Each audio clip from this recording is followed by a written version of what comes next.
Thank you to our judges. I'll do a quick introduction. Sean Kelly from EMCO, Paul Ganger from EMCO, Joanne Fisher from Scotiabank, Jill Hobbs from the College of Agriculture and Bioresources, Dominic Thibodeau from Federated Cooperative Limited, and Jacqueline Cook from Glendasta.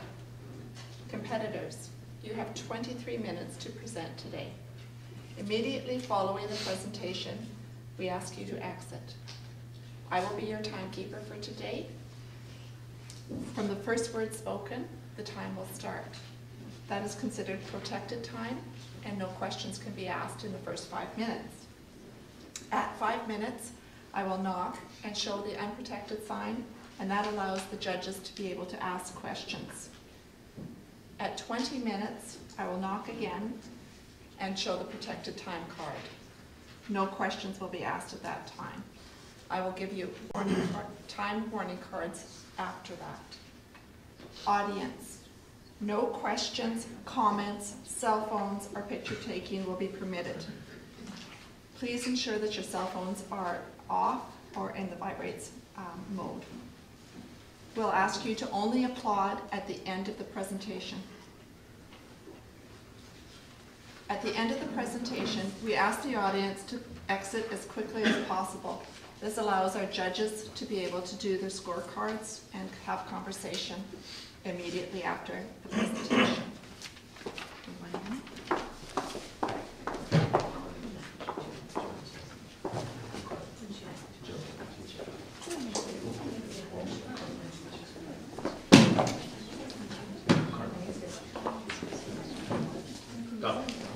Nice to meet you.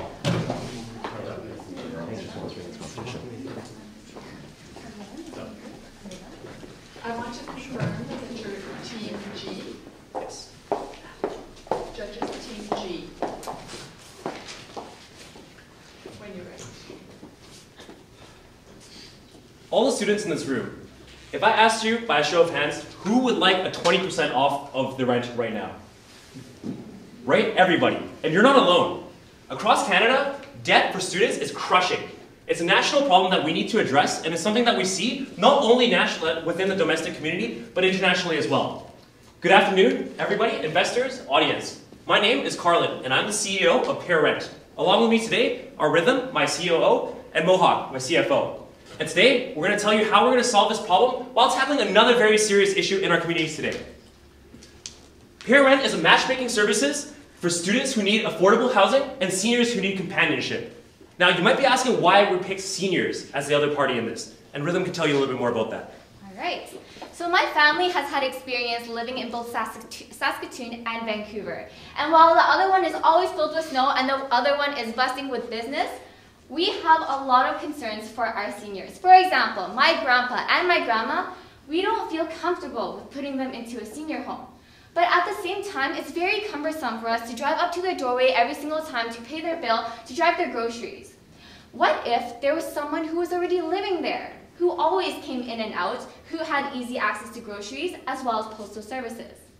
What if there was a student who was living at their house for an affordable cost while being able to provide these free services to my grandma and grandpa? This leads into our target market, which Mohawk will go through. Thanks, Rhythm. So our target customers are students. So one of the biggest value propositions to students is affordability. For seniors, it is companionship. They need somebody whom they can talk to or somebody who can help them in grocery. How big is the market? We have estimated that in Saskatoon and Regina, there are 90,000 seniors who live alone, and 10% of them would want to use something like Pair Rent. Every student will be charged $500 per year, which gives us a market size of $4.5 million. And if we times that by 10, that is the market size of Canada. Now Rhythm will go over process. Alright, so how does our service actually work? Well, first we do have a website where people can not only upload which housing opportunities are available, but also for students to apply for housing. So as you can see here, these are fields that you can find in an application form that will be on our website.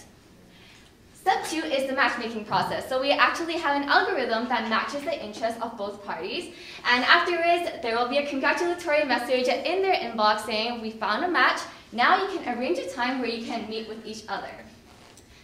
And step 3, which is the in-person interview. So you can see here we have the student, we have a company employee who will be bringing a contract and different terms and regulations just to make sure that both parties are safe and comfortable in this environment.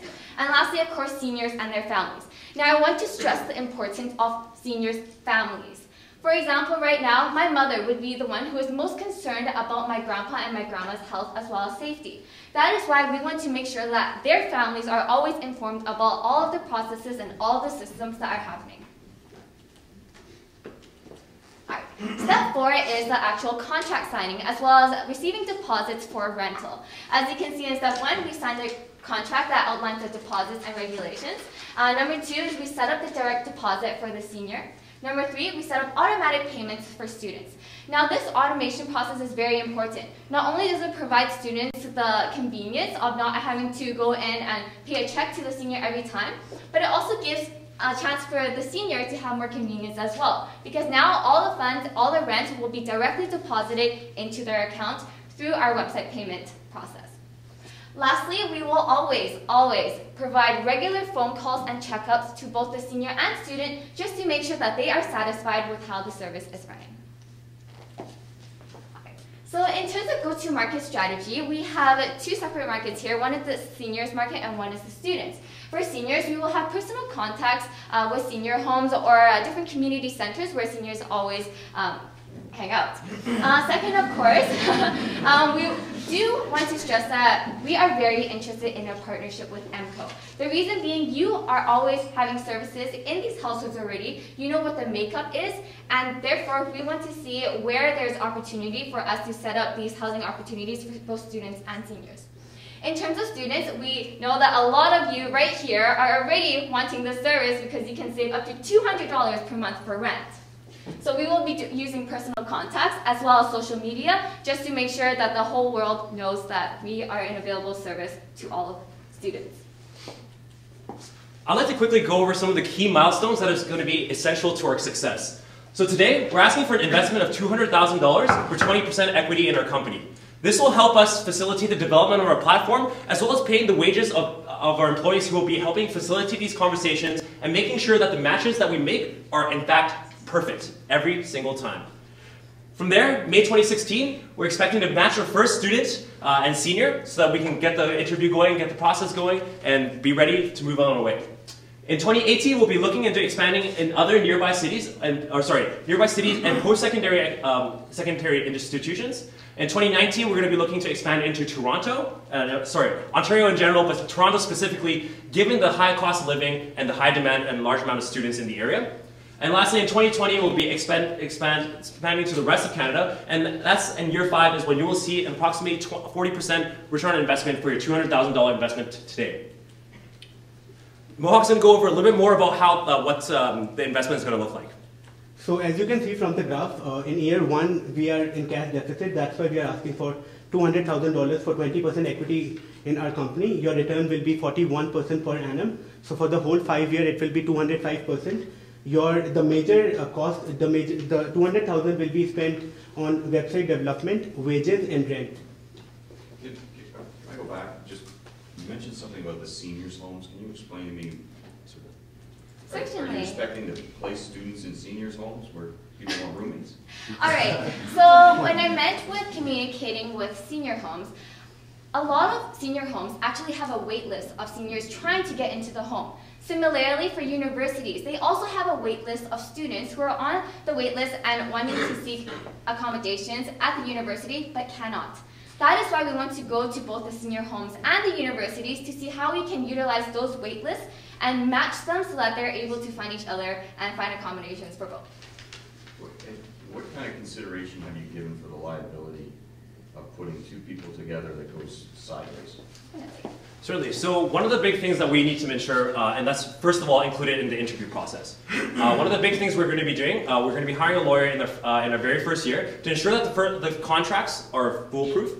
Right? First of all, that the rental contracts make sense, but also to deal with any liabilities. We'll be taking a $500 deposit for any regular rental damages. But more importantly, we're going to have this lawyer look over the contract to see whether and how we're going to look at what this relationship is going to look like. But essentially, this is going to be very much based on trust, and that's why these interviews and the beginning process is so important to us. Right? We want to make sure that we get there, see them in person, make sure that there's nothing going wrong. If there is, we will be taking on liability for any major mishaps. What about personal risk, though? Do you mind elaborating a little bit more on that? Like, what do you mean? You know, you're placing somebody in a home with a senior, criminal record checks, you know, I guess, that kind of thing? Certainly, yes. So the form that we showed earlier is just a very short preview. Extensive criminal record checks, background checks, whatever we can do that's available, we will be doing. Just like anything you would do to apply to be a volunteer position that was working with seniors or children, we will be doing those very same processes during the introductory interview, the introductory application. And of course, only the qualified individuals, only the qualified students will be able to make it through our program. And the idea is not to have high-risk partygoers coming into the seniors' homes, but we're targeting specifically low-income students who are here to study. They come to cities like Saskatoon. They go to cities like Vancouver, like Toronto, who are so desperate and so needing to get these degrees that they're barely making any money coming out of it. People are coming out of university $80,000 in debt, and we're trying to reduce that as much as we can. And these are the people we're targeting. These are not the people who are going to try to take advantage of the system. These are the people who are trying to take the giveaways that they can get and make the most out of it. And so that's the biggest thing for us, right? Relying on people, much like, which is one of the reasons why we really want to partner with companies like EMCO. You guys have said continually again, you want to invest in communities.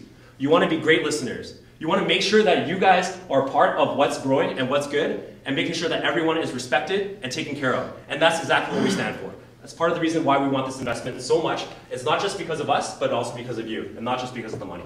So how do we make money off this though?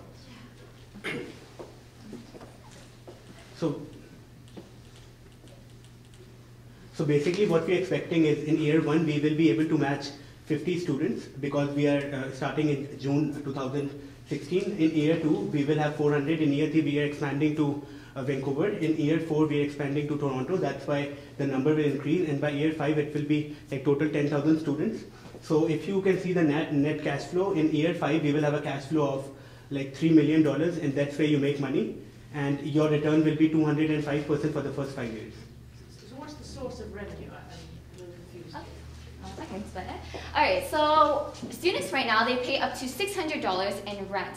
However, we are only collecting around 400, depending on what, of course, the house looks like, and how many students they can hold. So we will be collecting $400 to $500 per student per year, and basically that will be our source of revenue. So that yearly rental fee usually covers 2 semesters, and we are expecting that it will be for the fall semester as well as the spring semester. And just to clarify, I think we might have missed a couple of keywords here. On average, students pay approximately in Saskatoon $600 per month for rent. We're going to be charging them $400 to $500 once again, depending on the condition and the location. We'll be taking a 10% cut, which is where the $500 per year comes in for us. That's our revenue. The rest of that is going to go straight back into the senior's bank account, so that we're not cutting them out of the equation. Because of course, they're very important to us as well. You said $500 per year? Per student. Per student. How did you come up with that number? I mean, I would think an extra person in a house, the burden on that house alone would probably amount to at least $500 in terms of additional utility expenses, things like that. Right, and so once again, for us, we're going to be taking the 10% cut of the cost, which is approximately $50 revenue for us. We're not going to be paying for the maintenance of the seniors' homes. That's going to be something that they're doing in what they're going to be doing on their own. So this is something that they're already doing. They're already paying their bills. They're already taking care of their own house. The idea is to have the student help out with household chores, anything from taking groceries, identifying what bills you need to pay, what's going on, and being an active part of the household. But approximately of that $500 that is collected, $450 is going to go right back into the senior's household per month. So they are, in fact, just like they're charging rent, at a slightly discounted rate for the services of the student. Is that a condition that there's, I'll say, volunteer support as part of the condition of being placed? Yes. It is. Mm-hmm. And part of the reason why we decided that this would be a great factor is that students are always looking for other ways to get involved. Right now, a lot of students have clubs, groups in school that they can get involved with, which is excellent. But one thing that is always lacking when they get out of school is volunteer experience. This is an easy way to get volunteer experience while they're living their life and getting a great discount on the rent. Can you explain the grants line that you have up there, as well as actually the other question I have after that would be salaries as well, and where the 90,000 of salaries and then the 120, those 2 line items specifically in your Okay, so grants, we will be applying for minority grants, IREP youth. So that's why we have 80,000 in year 2, because in year 1 they don't give out grants. The salary is for founders, like we have 3 founders, and $90,000 it is per year, so it will be $30,000 for each of us so that we can survive. After that, in year 3, we will increase it to $40,000 and then expand from there. Yeah, we were really trying to figure out how we could do without salaries, but I mean, even ramen noodles cost money, and that's unfortunately is the scenario that we live in. So you're going to have all these background checks on the students, maybe not the seniors, I'm not clear, but where's the cost of that? Who does that? Is that included here? So the cost of that is included in cost of goods sold. Right now we have estimated that the cost of goods sold is $120. $60 of that would be the meeting that we want, so that the meeting between the senior and like the student, and the additional $60 will be like $25 for the background check, and like the rest $35 for additional information that we want to gather from senior or student.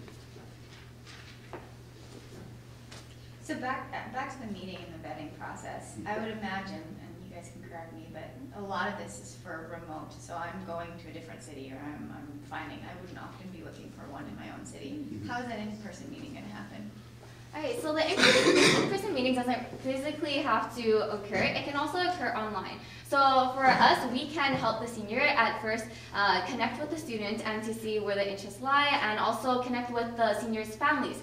Most of the generation between 40 years old to 60-year-old know how to use, for example, Skype or basic online communication, so we'll be utilizing those tools. And of course, if possible, if the student is able to fly in ahead of time, or they're already in the area while they're scouting out the university that they want to attend, that would be a great opportunity for them to meet the senior that they would be living with.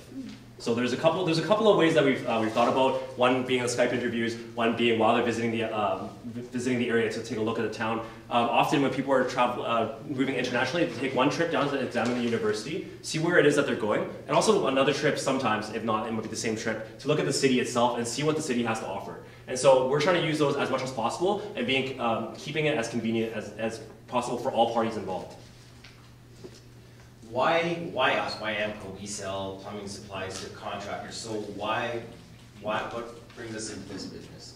Great. So we're actually really hoping to get to that. We've actually got a slide right here. As I mentioned earlier, AMCO, the cultural values that I identified earlier, I just mentioned, we have that exact type of passion, right? We're here to help the community. We're here to make sure that people are here to grow and do better for themselves.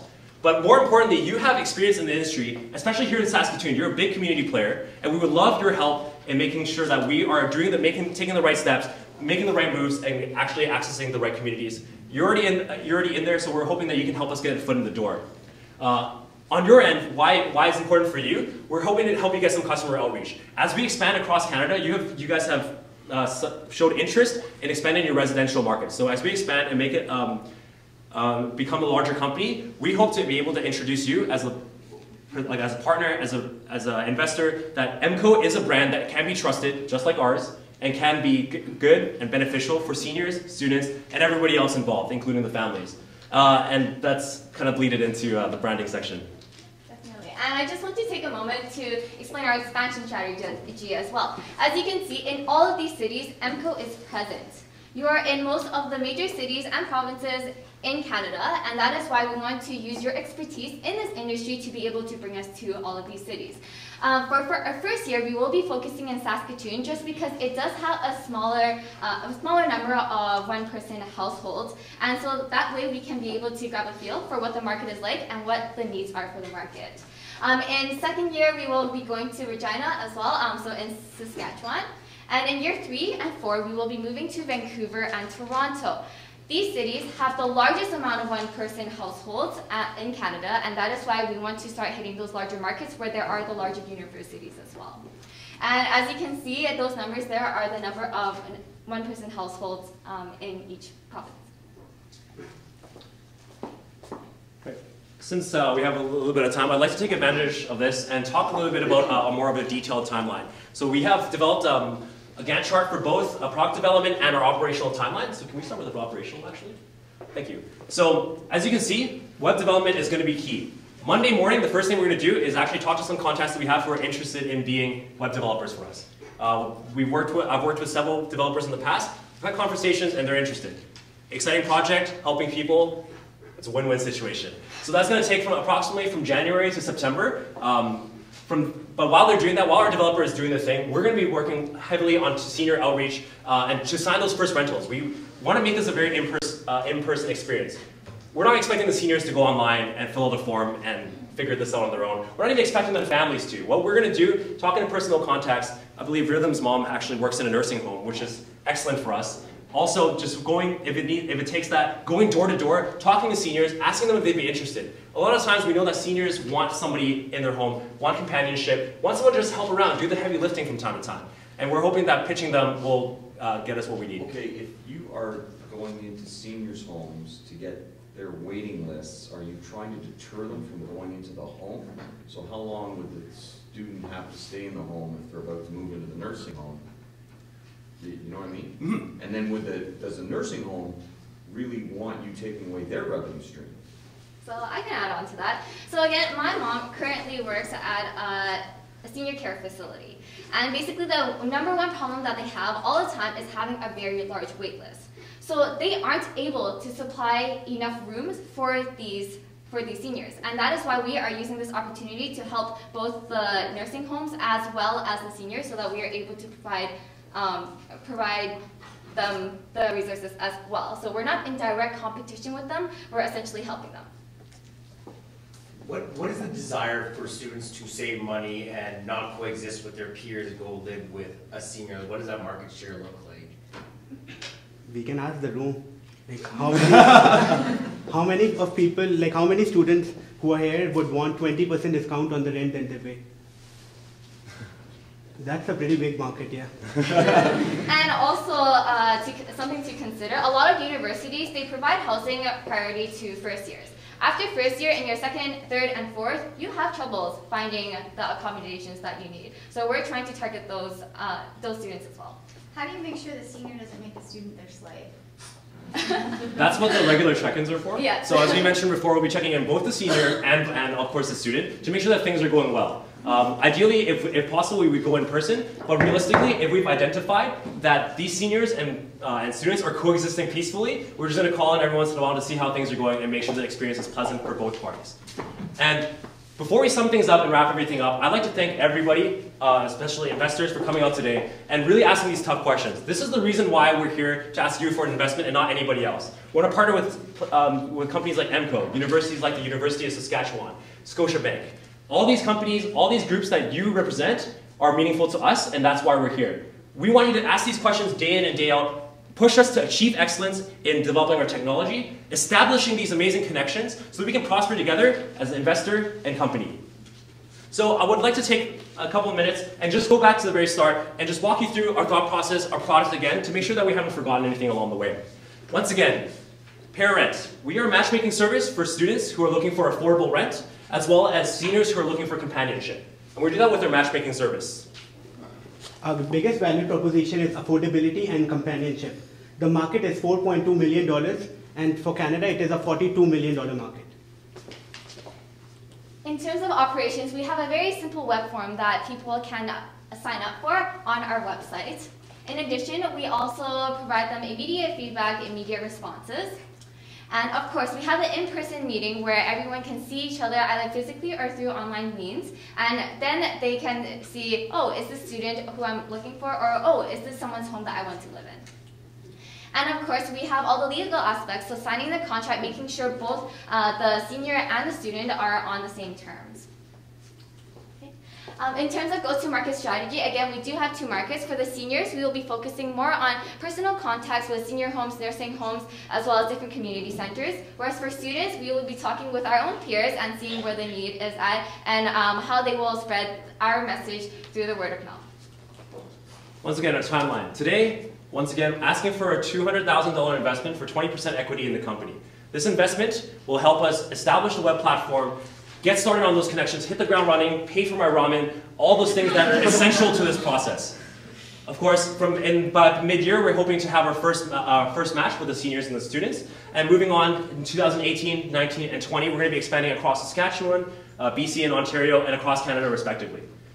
I'd like to thank all of you for your time once again. And we're hoping that we can establish this amazing investor relationship together. Thank you.